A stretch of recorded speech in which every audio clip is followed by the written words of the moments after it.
엘요는 지극히 높다 이런 뜻입니다. 하나님을 지극히 높으신 하나님이라고 부르는 것입니다. 지극히 높으신 하나님, 유일하신 하나님이라는 뜻입니다. 보통 우리가 가장 높은 보좌 한 분밖에 없을 때 지존이다 그렇게 부릅니다. 성경에서도 우리 하나님을 지존하신 하나님이라고 부릅니다. 그래서 엘요는 지극히 높으신 하나님, 지존하신 하나님 이렇게 번역하고 있습니다. 신약에서도 요한계시록에 보면 예수님을 만왕의 왕이시요 만주의 주시다 이렇게 고백하고 있습니다. 세상의 많은 권력자들, 최고의 권력자들 왕이라고 부릅니다. 그러나 그 왕 중에서도 최고의 왕이신 분은 우리 예수님이시고 만주의 주라는 뜻입니다. 사탄은 하나님의 왕자를 차지하려고 노력합니다. 하나님처럼 되려고 합니다. 세상의 많은 사람들에게서 사탄은 자신이 하나님이 되기를 원합니다. 그래서 자신이 사람들의 마음을 빼앗아서 하나님 대신해서 자기가 그 자리를 차지하기를 원합니다. 그리고 그 자리를 차지하기 위해서 지존하신 하나님을 보통 신으로 격하를 시키려고 합니다. 그래서 그런 작업들을 실시합니다. 오늘날에는 사상을 통해서 지배하려고 합니다. 사상 중에 오늘날 종교다원주의라는 것이 있습니다. 종교다원주의가 무엇입니까? 종교는 똑같다. 모든 신들은 똑같다는 것입니다. 다시 말해서 예수님, 하나님 구원받는 것 너희들 다 인정할 테니까 너희들뿐만 아니고 모든 신들도 다 똑같다. 모든 종교마다 다 나름대로 구원이 있으니 서로 인정하라. 너희만이 유일신이 아니다. 그렇게 격하를 시키는 것이 종교다원주의입니다. 종교다원주의는 하나님을 최고의 하나님을 인정하지 않는 것입니다. 그래서 오늘날 이 사회가 주는 메시지가 하나님을 인정하되 하나님만이 유일신이 아니다. 모든 신들은 똑같다. 이런 사상을 주입하는 것입니다. 이것은 우리가 배격해야 할 것입니다. 얼마나 하나님이 기뻐하지 않는 것인지 모릅니다. 이것은 사상이 종교를 가두어 놓는 것입니다. 몇 년 전에 교황이 우리나라에 왔습니다. 그때 좋은 액션들을 많이 취했습니다. 낮은 자들을 찾아서 사진을 찍고 홍보를 했습니다. 근데 가장 마지막 날 가장 중요한 일, 자기가 생각한 가장 중요한 일을 하고 왔습니다. 우리나라의 7대 종파 대표들을 모아서 자신이 주도하고 왔습니다. 천주교 교황도 종교다원주의의 한 사람인 것입니다. 전 세계를 지배하는 사상이 얼마나 무서운지를 우리에게 보여주는 것입니다. 골로새서 2장 8절 말씀 보겠습니다. 누가 철학과 헛된 속임수로 너희를 사로잡을까 주의하라. 이것은 사람의 전통과 세상의 초등학문을 따르며 그리스도를 따름이 아니니라. 종교다원주의는 헛된 속임수입니다. 헛된 철학입니다. 그럼 우리는 헛된 철학과 헛된 속임수로 유혹당하지 않아야 합니다. 사로잡힐까 주의해야 합니다. 여러분 그러한 것이 아닙니다. 그리스도만이 참 하나님이십니다. 하나님만이 지극히 높으신 하나님이십니다. 엘yon 하나님이십니다. 여러분 지극히 높으신 하나님, 유일하신 하나님, 이 시대에 필요하신 우리가 붙잡아야 할 이름이 엘ion입니다. 왜 그런 줄 아십니까? 종교다원주의를 따르면 망하는 길로 가는 것입니다. 이스라엘 백성들이 하나님 백성이었습니다. 그러나 그들이 망한 이유가 무엇입니까? 그들이 망한 이유는 종교다원주의 때문입니다. 그들은 광야에서 많은 기적들을 하나님으로부터 체험을 했습니다. 그리고 가나안 땅에 들어갔습니다. 하나님의 역사하심으로 가나안 땅에 들어갔습니다. 그리고 농사를 배웠습니다. 농사를 배우면서 그들은 다른 신을 섬겼습니다. 농사의 신인 바알신과 아세라 신을 함께 섬겼습니다. 종교다원주의에 빠진 것입니다. 종교다원주의에 빠지면 혼합 종교로 빠지는 것입니다. 그래서 하나님께서는 그들을 경고하시다가 떠나셨습니다. 하나님이 떠나니 그들은 강대국에 의해서 지배를 받게 됩니다. 아수르와 바벨론의 멸망을 당하게 된 것입니다. 그러므로 여러분 오늘 우리들이 이 종교다원주의에 빠진 것이 얼마나 무서운지를 알고 오늘날 이 시대에 붙잡아야 할 이름이 지극히 높으신 하나님, 지존하신 하나님, 엘yon, 이 하나님을 절대자로 붙드는 것이 필요합니다. 그래서 오늘 우리들이 이 절대자이신 지극히 높으신 하나님을 붙잡고 나아가는데 이 지극히 높으신 하나님의 이름을 부르는 자는 어떤 모습으로 나타나는가 하는 것을 4가지로 정리해 보겠습니다. 이 4가지 중에 첫 번째가 가장 중요합니다. 오늘 메시지의 4분의 3 이상을 이 첫 번째에 집중할 것입니다. 자, 첫 번째는 하나님만이 절대 주권자이시라는 것입니다. 하나님만이 절대 주권자이십니다. 하나님만이 절대자이십니다. 하나님이 지극히 높으신 절대자이십니다. 엘 엘yon 하나님, 지극히 높으신 하나님이 가장 강하게 가장 많이 드러난 때가 다니엘 시대입니다. 다니엘 시대는 어떤 때였는가? 다니엘 시대는 하나님의 이름이 땅에 떨어진 시대입니다. 그들이 혼합주의를 믿고 하나님 신앙을 제대로 믿지 않아서, 지극히 높으신 하나님을 믿지 않아서 그들은 포로지에 끌려갔습니다. 포로지에 끌려가서 곳곳에 흩어져 살았습니다. 더 이상 희망이 없는 존재로 살고 있었습니다. 그때 하나님께서 스스로 이방 땅에서, 바벨론 땅에서 지극히 높으신 하나님을 드러내셨습니다. 어떻게 드러내셨는가? 바벨론을 통해서 온 세상을 그 당시에 정복하고 다스렸던 왕이 느부갓네살 왕입니다. 하나님께서 이 느부갓네살 왕을 통해서 엘 엘yon 하나님으로 나타나셨습니다. 그때 나타나실 때 어떤 이 왕족이나 그 당시에 아주 높은 위치에 있던 사람들을 통해서 이름을 드러낸 것이 아닙니다. 신실했던 하나님의 자녀들이 소년이었던 다니엘과 그 친구들이 뛴 사드락과 메삭과 아벳느고를 통해서 하나님은 드러내셨습니다. 어떻게 드러내셨는가? 몇 번에 걸쳐서 하나님은 느부갓네살 왕을 통해서 나는 지극히 높으신 하나님이다 하는 것을 온 세상에 드러내셨습니다. 제일 첫 번째, 어떤 일이 있었는가? 느부갓네살 왕이 꿈을 꾸었습니다. 근데 굉장히 중요한 꿈을 꾼 것 같은데 기억이 나지 않습니다. 그래서 밤새도록 꿈 때문에 번민을 하다가 아침에 일어나서 많은 신하들을 불러 모았습니다. 그 중에는 특별히 지혜자들, 이럴 때 물어보고 나라의 어떤 것들을 조언 받기 위해서 키우는 사람들이 있었습니다. 그들 중에는 학자들도 있고 그들 중에는 이방 신들을 섬기는 제사장들도 있습니다. 그들에게 말합니다. 내가 지난밤에 꿈을 꾸었는데 꿈이 생각나지 않는다. 중요한 꿈인 것 같은데 생각나지 않는다. 너희들 중에 이 꿈을 알게 하고 이 꿈을 해석해 오너라. 그렇지 아니하면 다 죽음을 면치 못할 것이다. 그렇게 명령을 내렸습니다. 그들은 황당했습니다. 꿈 내용을 알아야 해석해 줄 텐데 꿈 내용을 모르는 것입니다. 그래서 꿈 내용을 알려달라고 하니까, 기억해달라고 하니까 느부갓네살 왕은 너희는 이럴 때를 위해서 너희들이 이곳에 있는데 그것도 모르느냐 하면서 다 죽이라는 명령을 내렸습니다. 이때에 등장한 인물이 다니엘입니다. 다니엘이 그 명령을 듣고 느부갓네살 왕을 만날 기회를 얻었습니다. 먼저 하나님 앞에 기도하면서 하나님께서 느부갓네살에게 꿈을 꾸었던 것을 하나님으로부터 계시를 받게 되었고 해석도 받게 되었습니다. 그리고 왕 앞에 갔습니다.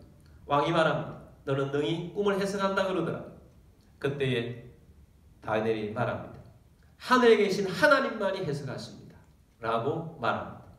그러면서 그 꿈을 말해주고 해석을 해줍니다. 구원사적으로 이 꿈은 굉장히 중요한 꿈이었습니다. 신상을 꾼 것입니다. 머리는 금머리고 가슴과 팔은 은이고 허벅지는 동이고 그 밑에는 철이고 그리고 뜨인 돌이 와서 그 신상을 다 부서뜨리고 돌이 온 세상에 가득하게 하는 꿈인 것입니다. 이것은 바벨론에 의해서 지배를 받던 금머리와 같은 그런 나라가 있다가 그 다음에는 은과 같은 페르시아 나라가 왔다가 그 다음에는 동과 같은 헬라 나라가 왔다가 그 다음에는 철과 같은 로마 나라가 오고 그 나라에 뜨인 돌이신 예수님이 오셔서 온 세상을 다스리게 될 것에 대한 구속사적인 꿈이었던 것입니다. 그래서 다니엘이 이렇게 꿈 내용을 해석해주고 꿈 내용을 말해주고 해석을 해주자 느부갓네살은 다니엘의 지혜를 감복합니다. 그리고 높은 자리에 올립니다.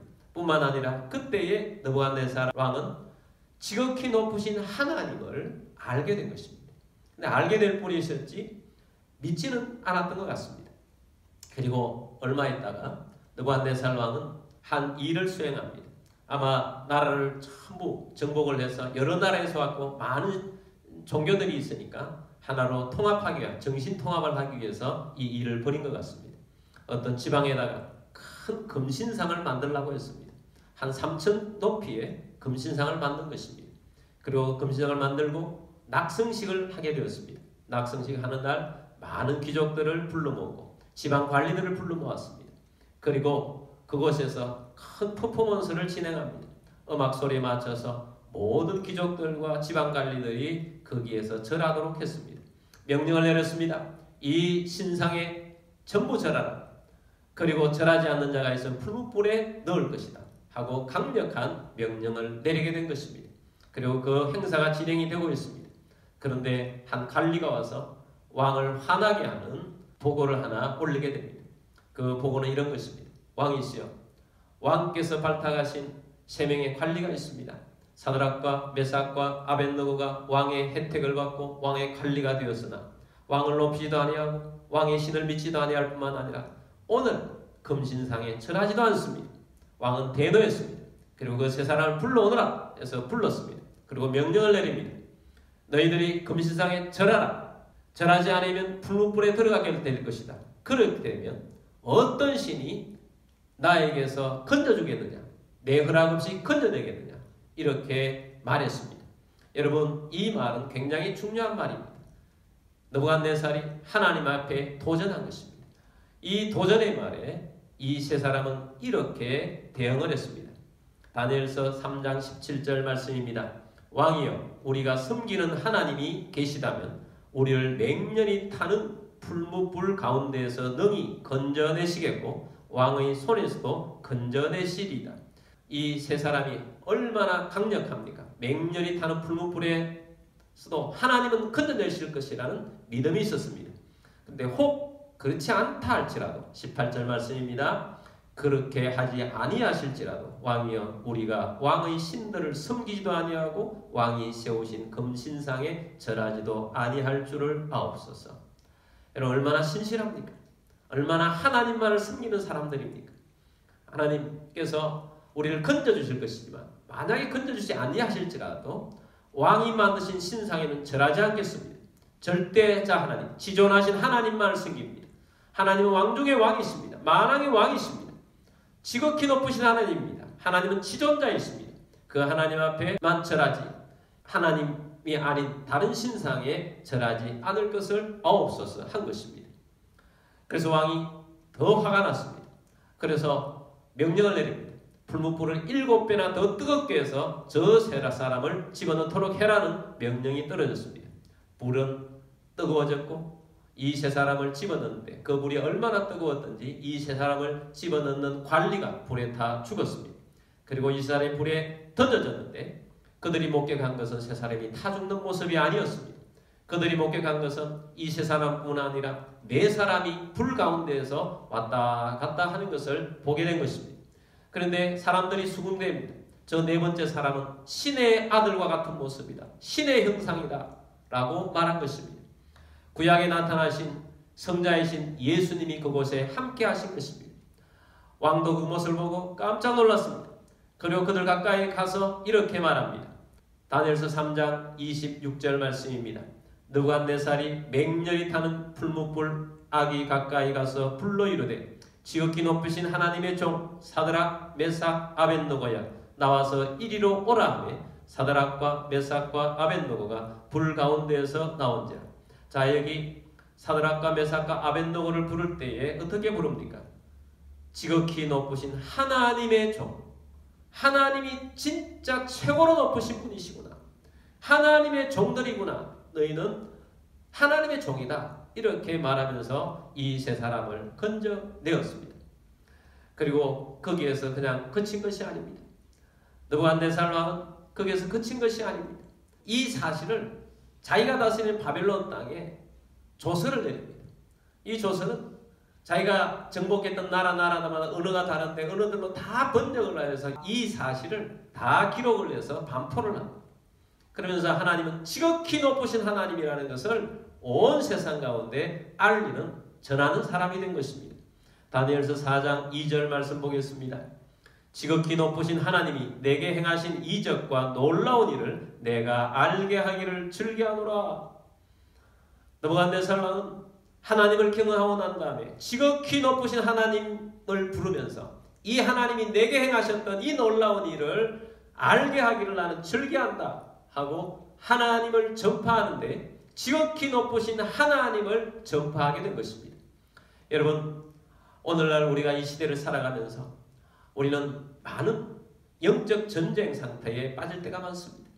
그리고 우리는 사회 분위기가 종교다원주의 분위기니까 예수 그리스도만이 구원자시다 하고 반포하는 것을 세상 사람들이 싫어합니다. 그래서 그것을 잘 안 하려고 합니다. 여러분 그래서 되겠습니까?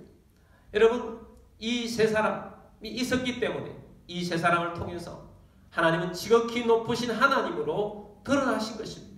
여러분 마찬가지입니다. 오늘날도 하나님은 지극히 높으신 하나님으로 이 세상에 드러나기를 원하십니다. 어떤 사람들을 통해서 드러나십니까? 하나님은 이렇게 다니엘과 또한 사드락과 메삭과 아벤노와 같은 신실한 하나님의 백성들을 통해서 하나님이 일하십니다. 하나님의 이름을 드러내십니다. 엘엘yon 지존하신 하나님으로 드러나시는 것입니다. 네, 여러분이 삶 가운데에서 여러 가지로 혼합주의에 빠질 수 있도록 만들어가는 많은 사건들을 오늘날 나타나게 합니다. 어떤 일들이 있습니까? 회사에서는 정신 수양한다고 템플스테이 같은 데 데려갑니다. 여러분 그럴 때 어떻게 하겠습니까?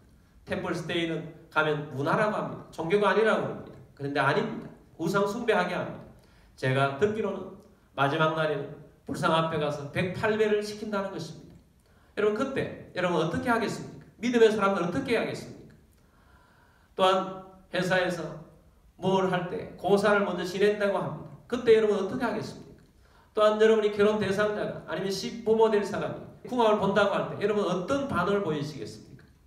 여러분 지극히 높으신 하나님만을 섬기는 자를 통해서 하나님은 일하십니다. 아니면 종교도안주에 빠져서 혼합주의에 빠져서 살아가는 사람들에게 하나님이 떠나십니다. 그런 망하는 길을 선택하는 것입니다.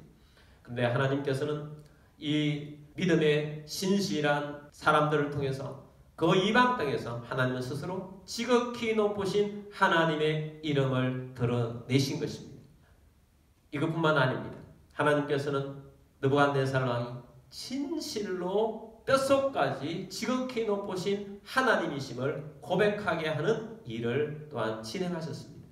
여러분 우리가 하나님의 백성이 되어도 하나님의 이름을 전파를 해도 우리 뼛속까지 하나님의 이름을 고백하는 일들이 잘 생기지 않을 때 하나님은 더 우리를 다루십니다. 하나님은 어떤 걸 알게 하시는가? 느부갓네살 왕에게 뭘 깨닫게 하기를 원하시는가? 너가 바벨론의 왕인데 바벨론의 왕도 너가 능력이 뛰어나서 스스로 된 것이 아니다. 지극히 높으신 하나님이 권세를 주었기 때문에 왕자리에 있는 것이다. 나는 만왕의 왕이시다.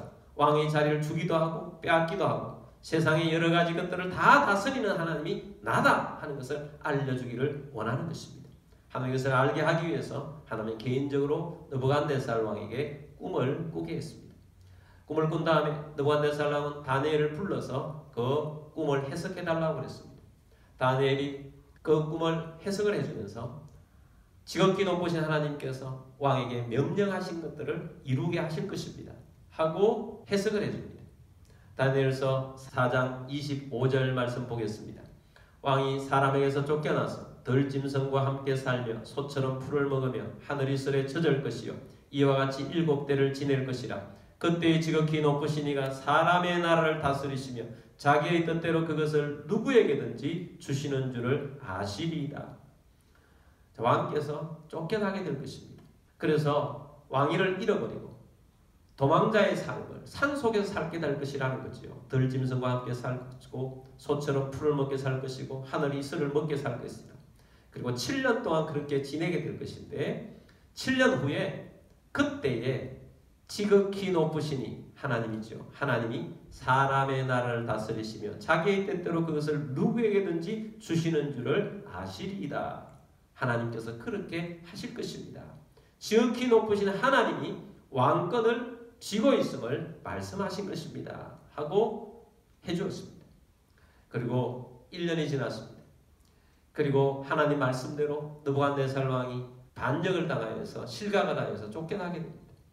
그리고 7년 동안 덜 사람이 되었습니다. 이 말씀처럼 된 것입니다. 손톱이 자라서 독수리의 손톱처럼 발톱처럼 된 것입니다. 자, 그러다가 7년 후에 다시 하나님께서 왕위의 자리에 올려주셨습니다. 이때 이 느부갓네살 왕이 고백하기를 지극히 높으신 하나님을 제대로 깨달으면 이런 고백을 하게 되는구나 하는 것들을 고백하는 내용인데 얼마나 귀한 내용인지 모릅니다. 34절에서 37절까지 내용입니다. 34절 보겠습니다. 그 기한이 참에 나 느부갓네살이 하늘을 우러러 보았더니 내 총명이 다시 내게로 돌아온지라. 이에 내가 지극히 높으신 이에게 감사하며 영생하시는 이를 찬양하고 경배하였나니 그 권세는 영원한 권세요 그 나라는 대대에 이르리로다. 하나님이 주권을 가지고 있다. 하나님은 지극히 높으시니다. 그래서 그 하나님께 감사하다, 감사를 드립니다, 경배합니다 하고 높이는 것입니다. 35절 말씀입니다. 땅의 모든 사람들을 없는 것 같이 여기시며 하늘의 군대에게든지 땅의 사람에게든지 그는 자기의 뜻대로 행하시나니 그의 손을 금하든지 혹시 이러기를 내가 무엇을 하느냐고 할 자가 아무도 없도다. 하나님만이 모든 주권자이시다. 하나님만이 모든 하늘을 움직이시고 땅도 움직이시는 분이시다 하고 고백하는 것입니다. 36절입니다. 그때 내 총명이 내게로 돌아왔고 또 내 나라의 영광에 대하여도 내 위엄과 강명이 내게로 돌아왔고 또 나의 모사들과 관원들이 내게 찾아오니 내가 내 나라에서 다시 세움을 받고 또 지극히 위세가 내게 더하였느니라. 자, 하나님이 함께 하시니까 내게로 다시 모든 영광과 관능이 내게로 돌아왔고 신하들도 돌아왔고 지혜자들도 다 돌아왔고 하나님의 손에 있어서 하나님이 돌리시니까 내게 다시 돌아오게 되었다고 고백을 합니다. 37절입니다. 그러므로 지금 나 느부갓네살은 하늘의 왕을 찬양하며 칭송하며 경배하노니 그의 일이 다 진실하고 그의 행하심이 의로우심으로 교만하게 행하는 자를 그가 능히 낮추심이라. 자, 그래서 느부갓네살 왕이 말하며 찬양합니다. 결국은 지극히 높으신 하나님을 알게 되면 뭐한다? 경배하고 찬양하며 칭송할 수밖에 없다는 것입니다. 그래서 그 앞에서 교만을 끊고 겸손하게 서게 되는 것입니다. 그래서 지극히 높으신 하나님을 알게 되면 하나님의 주권을 인정하는 삶을 살게 되는 것이고, 두 번째는 느부갓네살 왕이 마지막에 고백한 것처럼 두 번째는 무엇인가? 교만을 버리고 겸손하게 된다는 것입니다. 지극히 높으신 하나님의 이름이 가장 먼저 드러났을 때는 언제인가? 아브라함을 통해서 하나님은 지극히 높으신 하나님의 이름이 불려졌습니다. 아브라함이 북방 민족이 쳐들어와서 롯과 가족들과 소돔 성을 비롯해서 많은 사람들을 다 포로로 끌고 갔을 때 아브라함이 쳐들어가서 다 구해옵니다. 그때에 마중 나온 분이 누구냐? 살렘 왕 멜기세덱 왕입니다. 근데 이 멜기세덱 왕을 소개해주면서 어떻게 소개를 하느냐? 지극히 높으신 하나님의 제사장이라고 소개를 합니다. 그러면서 그 멜기세덱이 아브라함을 축복합니다. 어떻게 축복하느냐? 창세기 14장 19절 말씀입니다. 그가 아브라함에게 축복하여 이르되 천지의 주제시요 지극히 높으신 하나님이여 아브라함에게 복을 주옵소서. 여러분, 지극히 높으신 하나님을 섬기는 자는 겸손할 수밖에 없습니다. 다른 데 복이 있는 것이 아닙니다. 점쟁이가 미래를 주고 복을 주는 것이 아닙니다. 다른 신이 주는 것이 아닙니다. 지극히 높으신 하나님만이 복을 주시는 분이십니다. 그러므로 우리가 은혜를 구할 곳이 어디입니까? 지극히 높으신 하나님이십니다.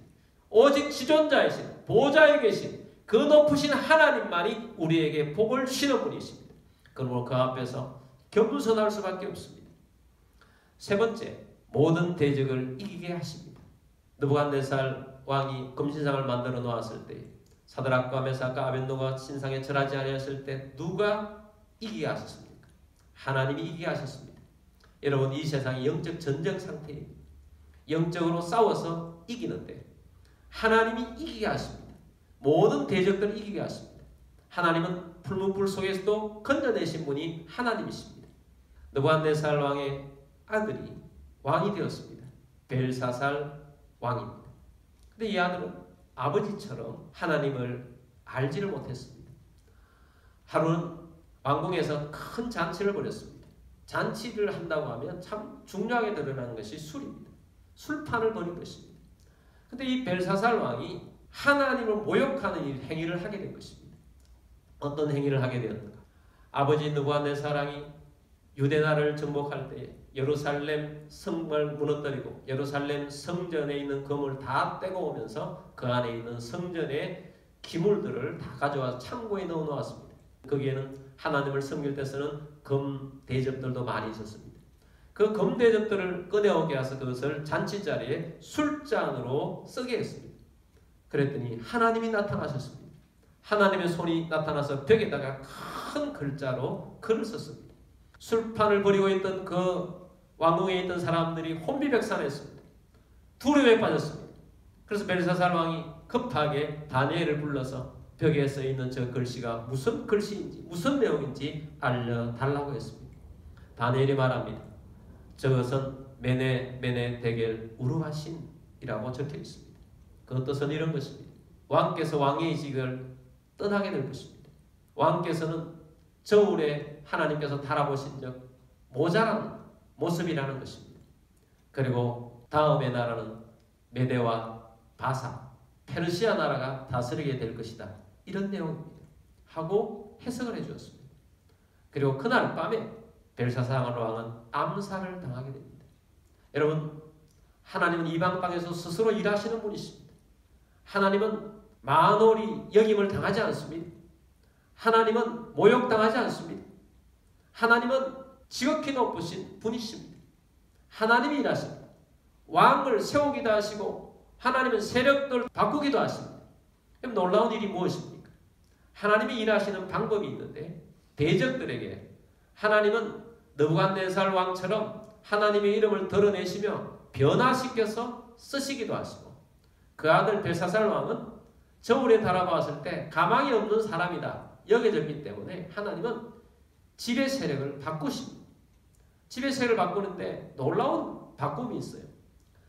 그 다음에 들어서는 왕 중에 페르시아의 고레스 왕이 서게 됩니다. 그럼 고레스 왕은 위대한 하나님의 일을 한 사람입니다. 그는 바벨론을 정복하고 난 다음에 내가 하나님으로부터 명령을 들었는데 하나님의 사람들을 예루살렘으로 돌아가게 하라고 명령을 들었다. 다 돌아가서 성전을 지어라 라고 명령한 사람입니다.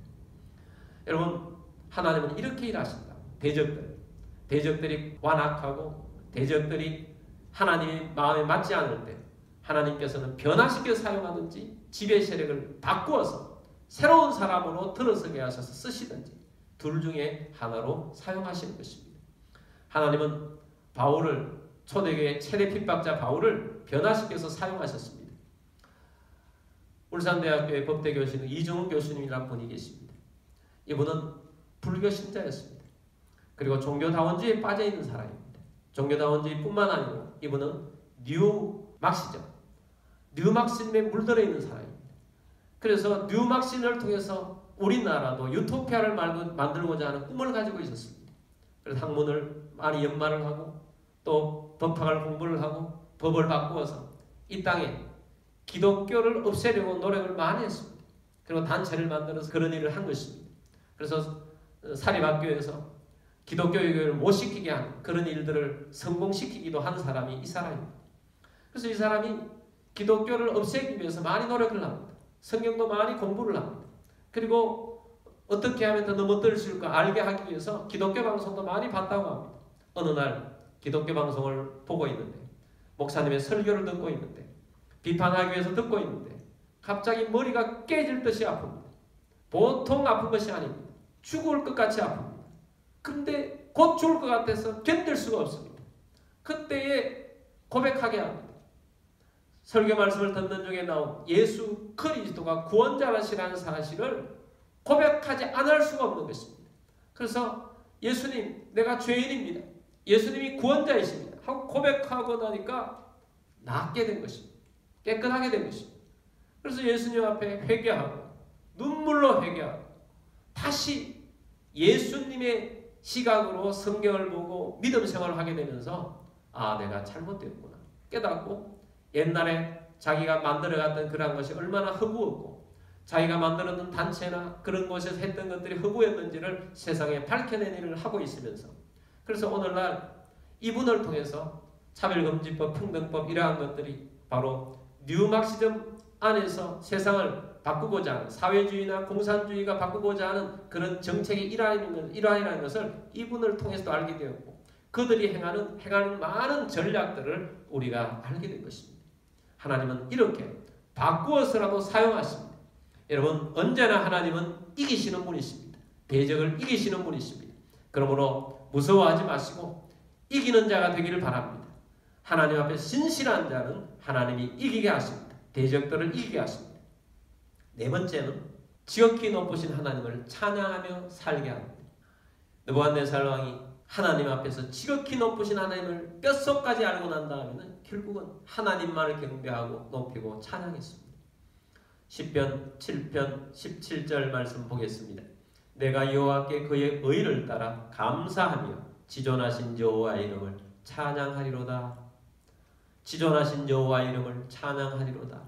하나님은 지존자이십니다. 우리가 심판날 이후에 주님 보좌로 나아가면 요한계시록처럼 보좌에 앉으신 하나님 볼 것이고 그 옆에 계신 예수 그리스도를 보게 될 것입니다. 지존하신 하나님, 지존하신 예수님을 보게 될 것입니다. 그래서 우리 천국에 가면 찬양을 하며 지존하신 하나님, 지극히 높으신 하나님만을 높이게 될 것입니다. 오늘날 우리가 지존하신 하나님을 안다는 것은 하나님만을 높이고 영광 돌리며 찬양하며 살게 되는 것입니다. 그래서 지존하신 하나님의 이름을 높이고 영광을 돌리며 예배하는 삶을 사시는 여러분들이 되기를 주의 이름으로 축복합니다.